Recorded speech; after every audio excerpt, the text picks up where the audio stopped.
Okay, so we're going to talk about the moon. So it is Cancer season, so it's only fit to focus a little bit more on the moon. So if I move to the side, you're going to see I have a little new canvas there. It's a little canvas of a moon image. So the thing about the moon is it's very, very important. We know that the sun is important. Also, I have my constellation dress on. So the moon is very important because it tells you what someone's emotional needs are, and it also tells you what someone's emotional filter is. How are they going to respond to situations? Why did they respond that way and I responded that way? The moon is going to help you understand what's inside, how someone internalizes things. And it's very, very important if you're in a relationship with someone and if you're raising children as well, or if you're involved with, if you have any type of connection with someone. The moon sign is going to tell you more how they emotionally respond to things, where the sun sign is going to tell you what they do or how they present themselves or what they are comfortable projecting to the world, right? You could have a person who you're dating or something like that, where they're a Capricorn sun, Pisces moon. And maybe there's some other Capricorn placements, maybe, right? Or some other placements that are about like being grounded and being practical and achievement and not just having your head in the clouds type of person, right? And so you might want to be a power couple with this person. You guys might work really well together and achieving and making money together. And then somehow something falls apart and then you see them with someone else and you're like, why would they date that person? Like what? That person might tune into their inner needs more. They're a Pisces moon person. They're more sensitive than you think they are. They need a little bit more compassion than you think they do, right? Because they're already going to have that. And their inner needs is like, they need something gentle, right? And so even if they take the world by storm and they appear that way, their inner need is going to be somebody who can appeal to their sensitivity, who lets them open up and it doesn't judge them. And so that's why that might not work out, because, you know, they're not just that Capricorn person, right? The moon is going to tell you what someone's inner needs are, how they respond to situations. The sun is going to tell you what someone presents, what I'm comfortable presenting. That doesn't tell you what motivates me. You know, as a Virgo, sun, Sag moon, the Sag moon is what motivates me. The Virgo is what I show, what I'm comfortable showing to people, that energy. You see what I'm saying? So let's just go through. Again, this is very, very general. You would, I have another video where I talk about the moon and its modalities. So I talk about, you know, if the moon is a mutable moon, the mutable moons, the cardinal moons, the fixed moons. I have a video and I'll link that if you want to check that out. So this, I'm just going to go through the houses, again, very general, because I'm not doing the actual interpretation. In order to really understand the complexity of the moon, we would have to look at, you know, you would have to look at yours. What I do say is, like, for my videos, I offer a lot of free content, free information. If you start to need further explanations that go deeper and more intense, and, you know, what does this mean if my moon is here and this is here and this is here and this is here and this is here? That's probably, you know, I do have pretty affordable services for readings, and I do have testimonials if you want to see what any of my clients have said about my readings. Again, I reply to everybody on my comments. I appreciate your comments. I appreciate your questions. I answer the questions, but once we start going more deep and intense and analyzing your chart, that's typically going to need to be a reading. Otherwise, just enjoy the free content and, you know, just kind of piece together what I'm saying to see how it applies to you. First house moon. I have a first house moon child. Moon is in Taurus, which is like, her moon is, you know, moon and Taurus is exalted. You know, it's supposed to be really good energy together. But what sometimes you can see with the first house is this person wears their emotions on them. Even if they're not being emotional, you're always going to know what they feel. They like to express that. The first house is the house relating to self.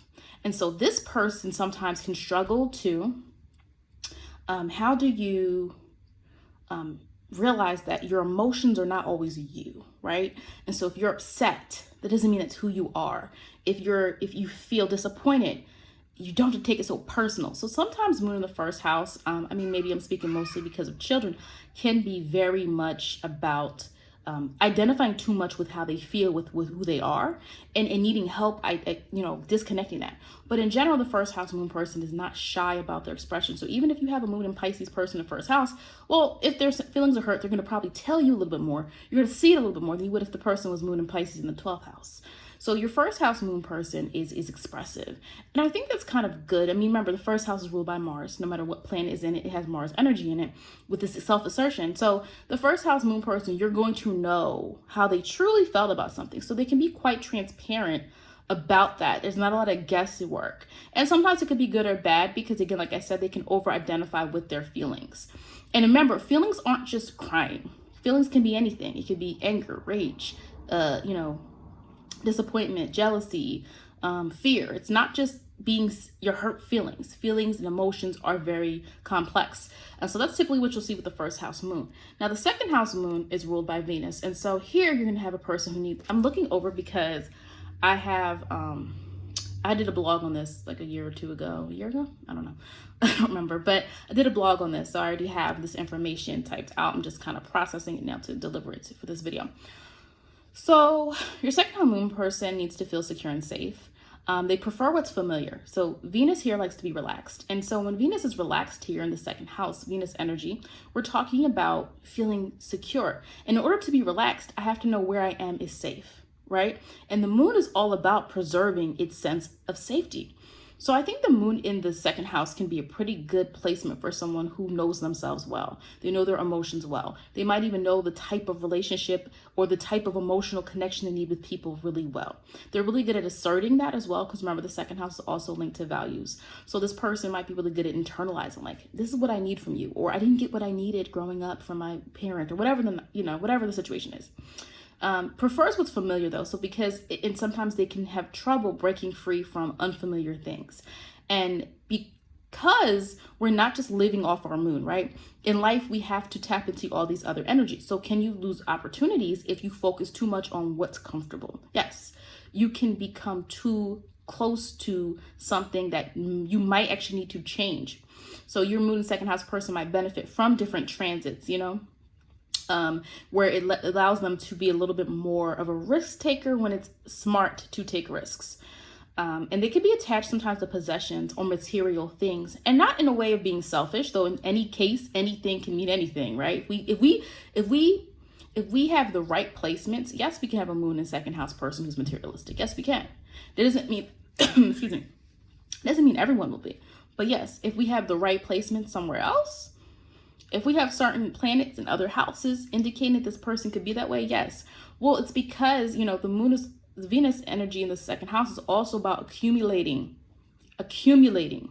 right? Whereas the eighth house is more about that emotional accumulation, right? And security. So the second house person, sometimes you can have someone and it doesn't always mean materialistic. It simply means you're someone who values possessions. You value things that you have earned.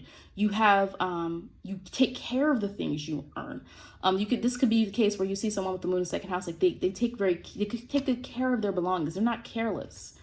This could be the person that they treat their car like a person, because it's an emotional connection of, I've done this, I'm proud of myself type of energy with the second house. Third house. So third house, we're dealing with air, right? And so second was earth, first was fire. So third house, we're dealing with air, right? So Mercury rules here. So Mercury, we're thinking. So our emotions, we think about our emotions. So if you're third house moon, you think about your emotions, you process emotions and feelings, and it's kind of from an informational lens, even if it's moon in Cancer. So moon rules Cancer. Cancer is known for being very, emotionally pure, good or bad, emotionally raw, whatever they feel funnels out. Okay. And it could be great for connectivity. But sometimes people can struggle with all that emotion within them. But if we think about the third house moon, so even if you put a Mars, I keep saying Mars, there's a Mars video I do have, but a moon in Cancer in the third house, we're still going to have a person who needs to think about how they feel. And they might be more communicative than your regular moon in Cancer, where sometimes moon in Cancer can feel away. And it does impact their actions, but some of them don't realize it, but moon in Cancer can feel away. But depending on what house it's in, it might be more private. You know what I mean? But your third house moon person, regardless, it's going to layer over any sign and it's not about being overly emotional. They just think a lot about what they feel. And so your moon in Cancer, let's say if you had a moon in Cancer with a third house, they might talk more to you about how they feel. Doesn't mean they're going to change how they feel until they feel comfortable, right? Comfort, moon in Cancer, and it's cardinal, right? But we have third house moon. It is a mutable house.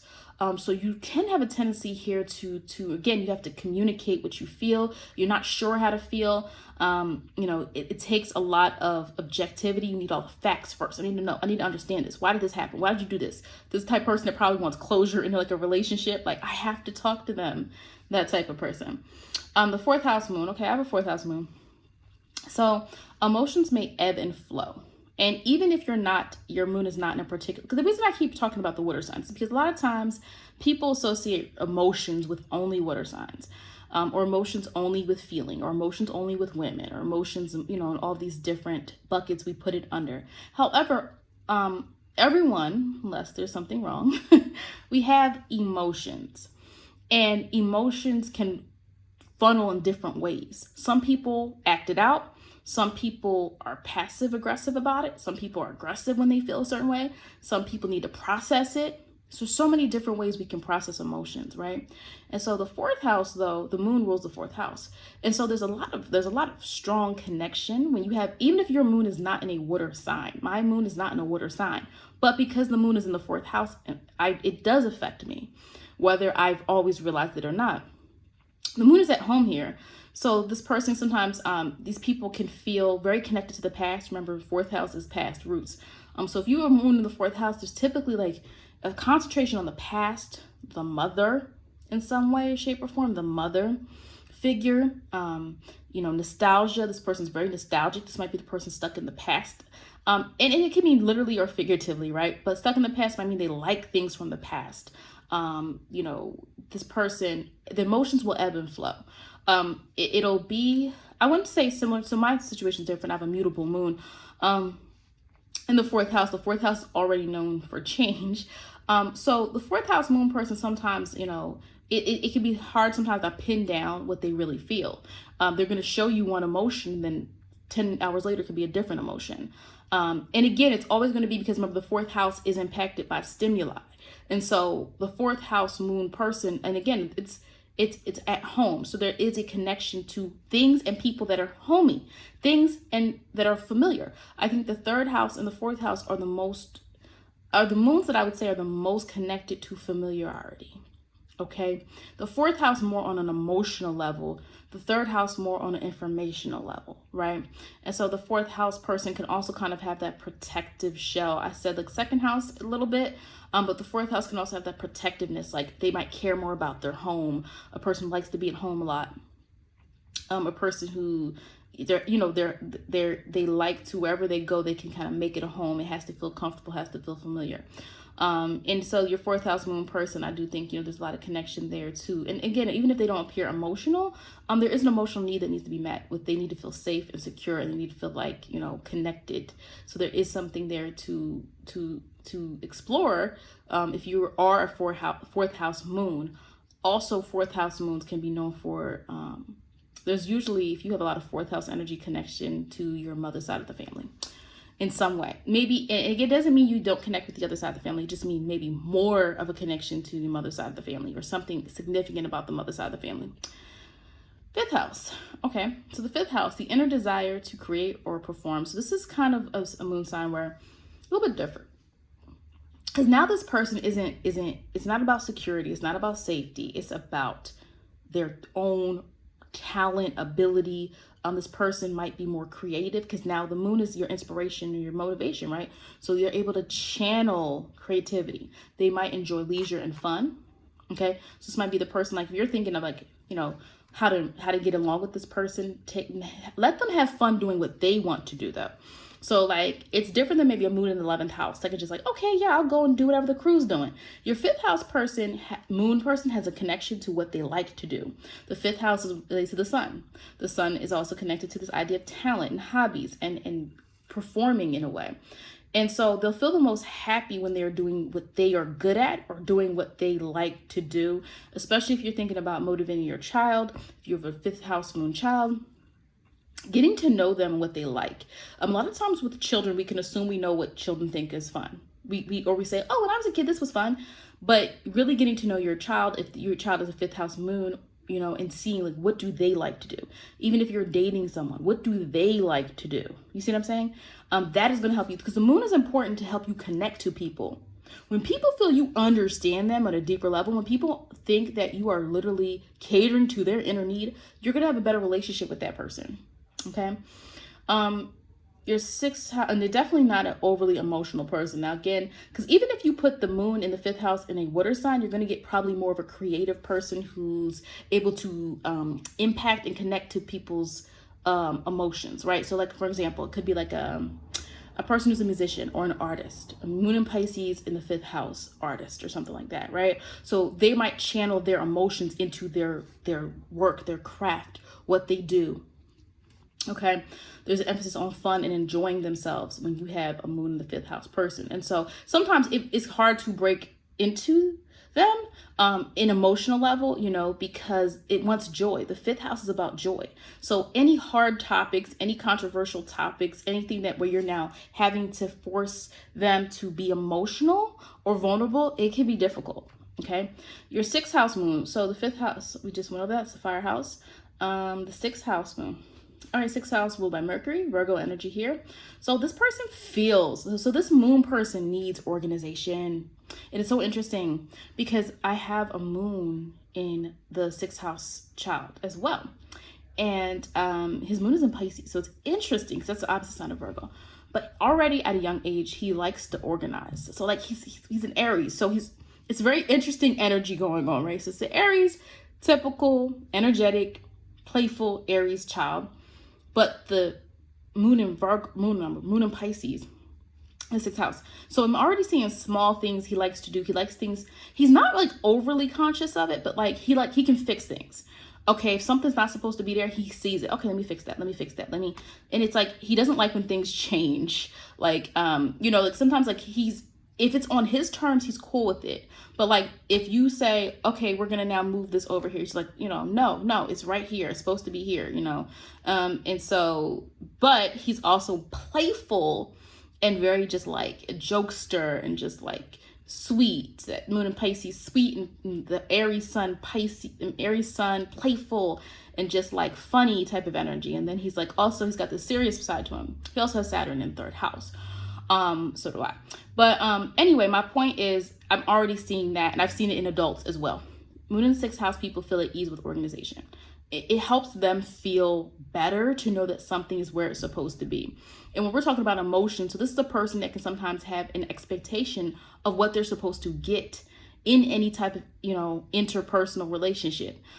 They feel like things have a place. Remember, sixth house, any Virgo energy type of situation is going to compartmentalize things. So they already in their mind, they have an understanding. And when we put the moon there, we're now feeling that even more, where we need to feel it. And if they don't have organization, they feel things are chaotic. They think that things don't matter, that things are now not in a place where they can analyze them, because even if the moon's in the sixth house, they need to make sense of these emotions and they go a certain place. So they're driven to get things done. So they know what place everything has.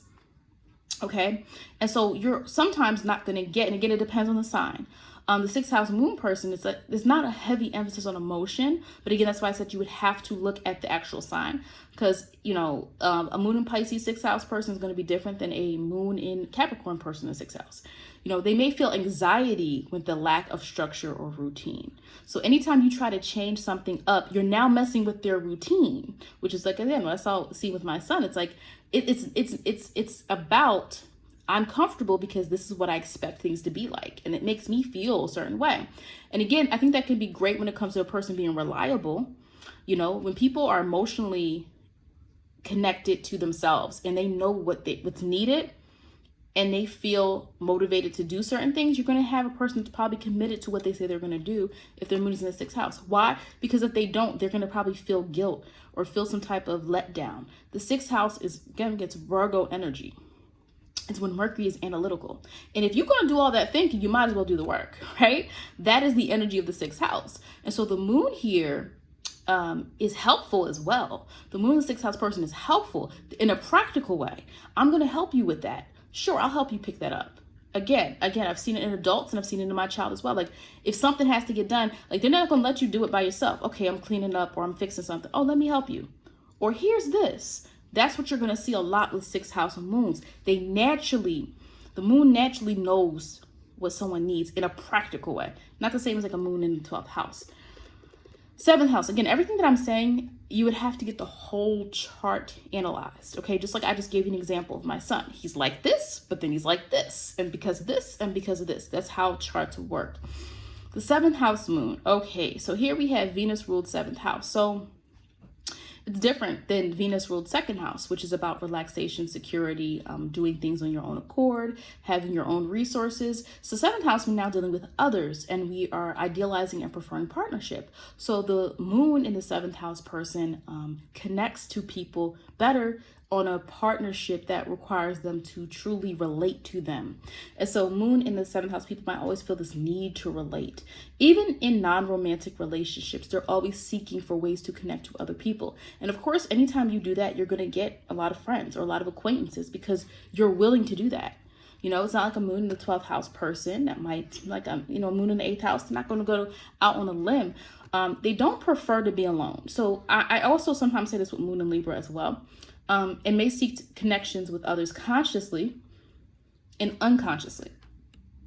And so your 7th house moon person is really good at understanding people. We can also look at the moon, not just from an emotional standpoint, but a psychological standpoint of how well does your moon sign help you connect to other human beings.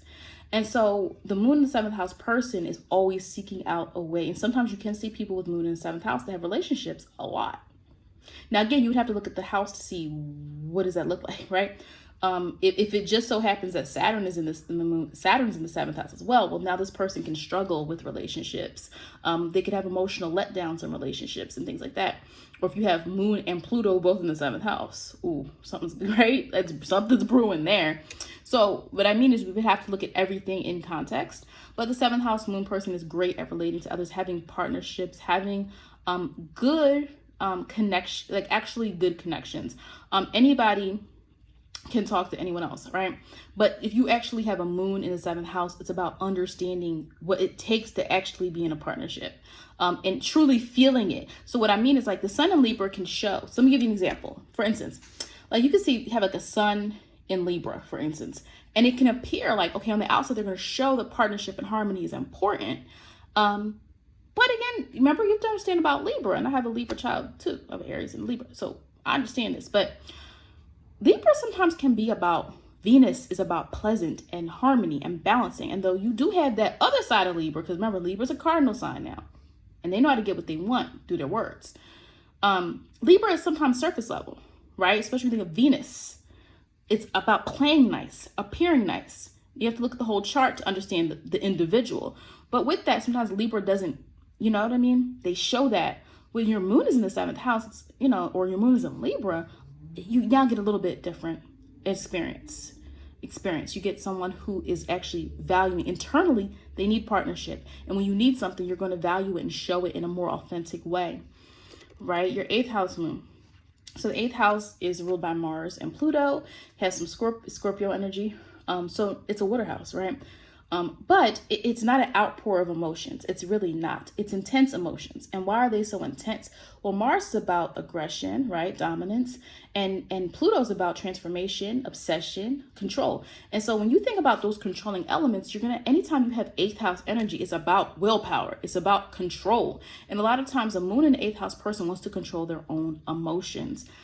It can be hard to get through to these people. In fact, they know so much about their own emotions because remember, the 8th house is linked to it can be linked to psychology, emotionally understanding people from a psychological level. So the 8th house, they're very intense emotions. And I'm reading off my blog. They don't feel comfortable being vulnerable and sharing with the world. Again, this is a very different type of energy. And so then maybe your 4th house, your 1st house moon, they're going to tell you, right, how they feel, good or bad, they're going to tell you. And so the 8th house moon person has a strong, keen understanding of how deep it can get. And because they know how deep it can get, they're not all going to offer up anything without truly understanding it first. and seeing the complexity of the relationship and seeing the complexity of the individual and seeing the complexity of the situation. Eighth house moons can want something really badly. They can truly, truly want, but it's different than a first house moon. First house moon, I want something, I'm going to go for it. I'm going to go for it because it's going to satisfy me. Eighth house, I can wait. The eighth house moon person, I can wait. I want that, I can wait. It's a very different type of energy that you have going on. Okay. And so eighth house moons, again, there's more. It depends on what sign it's in as well. Like I keep saying, because someone will come like, that's not me. Well, did you get your chart interpreted? I'm just doing the general breakdown. Okay. So eighth house moons, it's an intense placement. Anyone there, they also have a lot of strong willpower, because remember, the moon is about your drive. And so you could have a person that appears aloof. A lot of times people say a Pisces or Aquarius appears aloof because they don't really hunker down all the time on things, right? It's just kind of like, they're not like a hard, like, no, this is going to get done, or we're doing it like this type of person. And so sometimes you can look at that and say, wait, do they know what they're doing, or are they going to do this? They said they were going to do this, but what's going on? But if they have an eighth house moon and other positive aspects in the chart, they're going to get it done. The moon is your desire. It can be your inner drive. And so, yes, you can have a sign that isn't like a Capricorn or a Taurus, or who else do people think get things done, and they, Leo, maybe, because Leo's leadership. Leo likes to shine. So Leo's going to get something done so they can get some shine. The eighth house moon. So that person is going to do things aligned to them, though. But if they commit to something, they're going to do it. And that is where you can see this difference. You can see someone who appears a certain way because you're looking at their sun or their rising sign. But then the person with the eighth house moon might actually be more confident, or might be more dependable than that person you thought was going to do it because of the way they choose to present themselves. Ninth house moon. Okay, so ninth house we take intellectual fire here, Jupiter ruled knowledge. So a moon in the ninth house person is going to like to explore mentally, explore inside their own mind, their own journey. So the sun in the the sun in the ninth house person is more exploratory on the outside. Maybe they are more adventurous. Your moon in the ninth house person gets really deep, and they're always searching for purpose. They're always searching for answers. Especially if you're in a relationship with a ninth house moon person, they want to theorize everything. And so in your relationships and in your, whatever type of relationship you have, they're going to ask a lot of questions. They might want to know the direction of the relationship, the purpose of the relationship. They might need to feel inspired. They want to feel interested. Give them interesting things to talk about, because the moon here now has an intellectual type of energy, and it's Jupiter ruled. It's a firehouse. So this person, they're more exploratory than you might think they are. They might need a little bit more adventure than you think they do. But again, it's not just for the sake of doing things. It's not like an Aries energy, or a Mars in the first house, or a moon in the first house energy, right? They're driven by their beliefs. Okay, so what they do is always going to be aligned with what they truly believe in. So this can be a person who does seem really moral. And again, morals can be their morals. It's not what society says or what you say. They always are going to have some type of belief system that they truly follow. And that is what they are driven by. And anytime you're trying to figure out, like, why did this person do this? I thought they were going to do that. Look at where their moon sign is. If their moon's in the ninth house, they have a difficulty betraying how they feel. And there's a connection they have to life, to society, being a certain way. So there's a lot of times moon in the ninth house people, they care about how people are treated. Remember, the ninth house is linked to a lot of things, including foreign travel, diversity, things of that nature. So the ninth house person might care a lot about society in a way in which they might want to change things or fix things, or they have an emotional connection to society moving forward, or people being treated correctly. And so that is why you can't really push them around when it comes to emotions, because they already know what they think and feel. And they are not a sign, it's not a sign that you're going to be able to walk all over usually. They already know their own value, their own truth. And so they also have no problem telling you the truth. A moon in the ninth house person, again, so now we have similar, like I said, to the other firehouse that I've started with. There's 3 firehouses, but I started off with the first one. You're going to see it. You're going to feel it. Okay. Now, was the first house is more about self. And like, remember, I talked about that. The ninth house is more ideology. So when a moon in the ninth house person is mad at you, they're going to kind of take it to another level of like, questioning if you're a good person, or questioning your value system if they're mad at you, right? Like they kind of take it to that extreme. Remember, this house can be of extremes, especially in ideology. Okay. 10th house. 10th house. This is ruled by Saturn. So we have some earth house energy going on again. The moon in the 10th house person, like their emotional connection is really based on what they see and what they can accomplish. They want to see it. Whatever you say you're going to do for them, or what you feel for them, they want to see it. They're driven by a need to achieve and maintain success. And success doesn't always have to mean money and cars and things like that. It simply can mean goals and achievement. And if you are stomping on their need for goals and achievement, you're going to see this person is going to go with or without you. I say that about cardinal energy a lot, especially with the cardinal signs of Aries and Capricorn. I'm doing it with or without you. And the 10th house is linked to Capricorn energy. So there is a need for, they want to preserve or protect their image. Now, the difference is the sun is projecting this, right? The moon needs to feel this, okay? And so sometimes you can see a moon in the 10th house person be even more concerned about their image than the sun in the 10th house person. Because sun is going to be where you naturally shine, right? Your sun is where you're naturally going to shine. You don't really have to do that much. I mean, you know what I mean? You don't have to do, I have a video about all the sun signs. I think I'm done all of them. Not sun signs, I'm sorry, suns through the houses. I think I just have to do the 11th house, but I did all the rest of them. The sun is where you already have this magnetism to you, where all you got to do is a little bit and it's going to shine. It's going to shed light on you. Whereas the moon is more hidden. So sometimes you don't see this person's need for achievement. And that's where we get really mixed up with this astrology stuff. It's like you view someone based on their sun sign and their rising sign, because that's what you see. And when you make decisions based off that, especially like long-term decisions, that's where you get messed up, because you might not know that that person has a moon in the 10th house in Aries or Capricorn or a sign or Virgo or something, right? Where this person needs to internalize success and they can take it really hard on themselves. Whereas you can see the sun in the sun in the 10th house person might say, all right, well, I didn't like how that went. I'm going to try again because I can't let anyone down. The moon is more emotional even when it's not emotional. You get what I'm saying? The moon is going to feel even when it's not in a very watery sign. And so therefore, sometimes you could have a person with a 10th house moon that takes it even more personal when they don't achieve and when they don't gain. And sometimes it can lead to unscrupulous practices or doing things that you really shouldn't be doing in search of success, in search of power. And so, that's especially could be true if you have another planet in that 10th house, which is causing some type of issue there. But this also could be the person who's linked to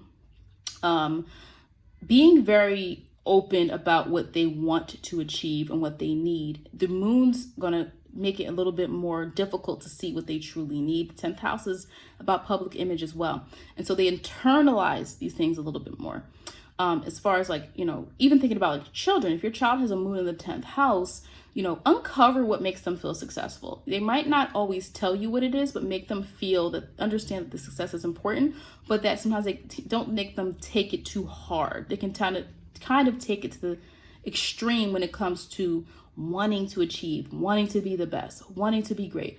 Can be very competitive. The moon in the 10th house can actually be competitive. You think these fire signs are competitive, but the moon in the 10th house can be competitive too, because especially when it comes to status. The 11th house moon person is more comfortable in groups. They're more likely to be involved in certain circles or organizations throughout their life. They like belonging to things. All right. They like to belong to something. And so the only issue sometimes I see with the moon in the 11th house, especially seeing it in multiple charts in multiple individuals, learning to sometimes disconnect yourself from the group. So sometimes there can be the moon here is associated with your groups, your circles, organizations you belong to, friendships, circles, things like that. And so it's good because you're always going to find a way to connect to other people authentically. The moon, emotionally, you connect to these groups. You're not just joining something just to join it, just to keep yourself busy. You actually have a connection.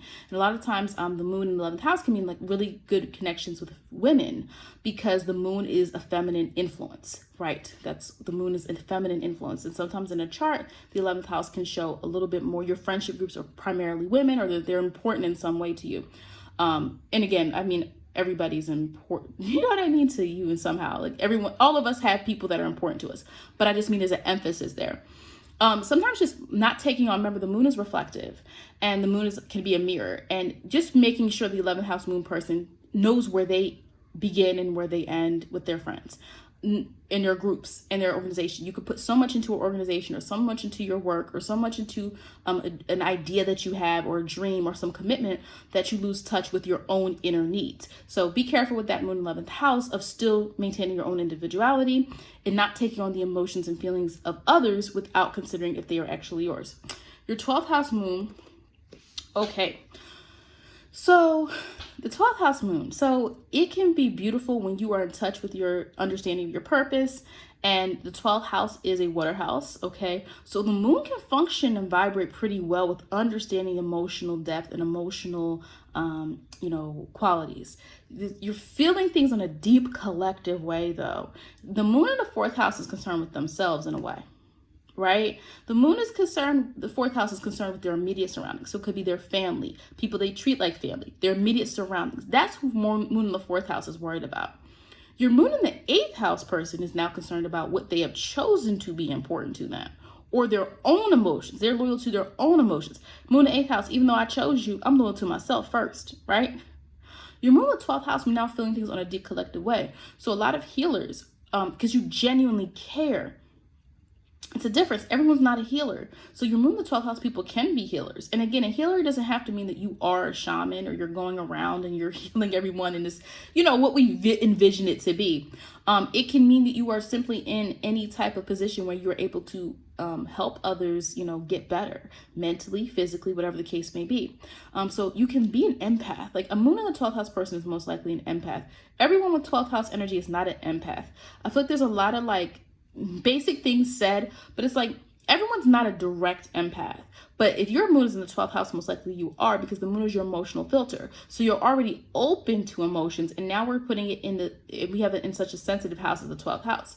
Very active, unconscious level type of energy. You understand things without needing to understand them. That can sometimes make other things difficult in life, especially learning in school. Doing anything that requires you to accept the truth that is not coming from you, or the source, right? The source. And so sometimes you have difficulty separating feelings from reality, because you're forced to live. We all are in this digital world, right? We're not in the spiritual world. We're in this actual live world, and whatever you want to, 3D world, whatever you want to call it. And your 12th house moon, you're constantly getting intuitive thoughts. You're probably constantly getting spiritual thoughts. Spirits might visit you, whatever the case may be. And, it's how do you channel that? And people who aren't in touch with their spirituality, it's escapism. Because here's the thing, when you're not open to your spirituality, it's going to come out one way or another. The 12th house is a portal for that. If you have 12th house placements and you don't do anything to deal with that hidden energy, yes, it's going to come out. And so sometimes 12th house moon people who aren't in touch with spirituality, and I don't think everyone has to be deeply into it. And by spirituality, I don't even think everyone has to be into the occult or, those things associated with new age or anything like that. I think it's just having your own understanding of how you are connected to humankind. Your own spiritual beliefs don't have to be occult in nature. You know what I mean? The 12th house is your connectivity to humanity. So if you have 12th house placements, you're connected to humanity because you have a higher wisdom, higher knowledge, and you can apply that in any way you want to. But when you ignore your sensitivity, you now are prone to attacks. So now the 12th house moon person, you can see people who rely, and again, I say this with Pluto, but with the moon especially,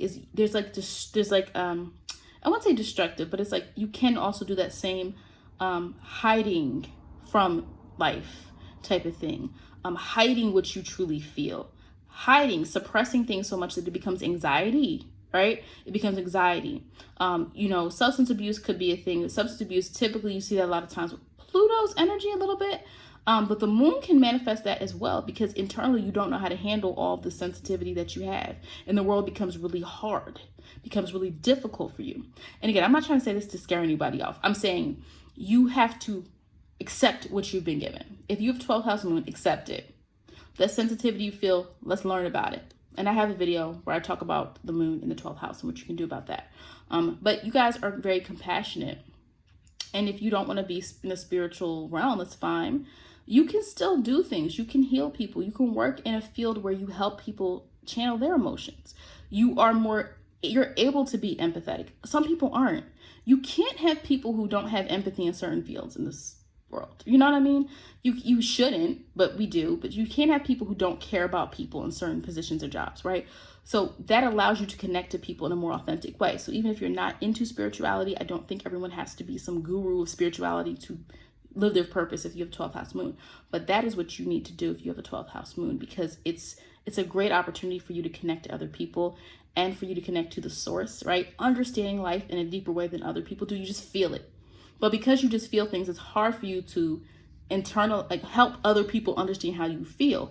And you feel a lot of times that your feelings are misunderstood, right? You feel like people don't understand how you feel. It's hard for you to express how you feel.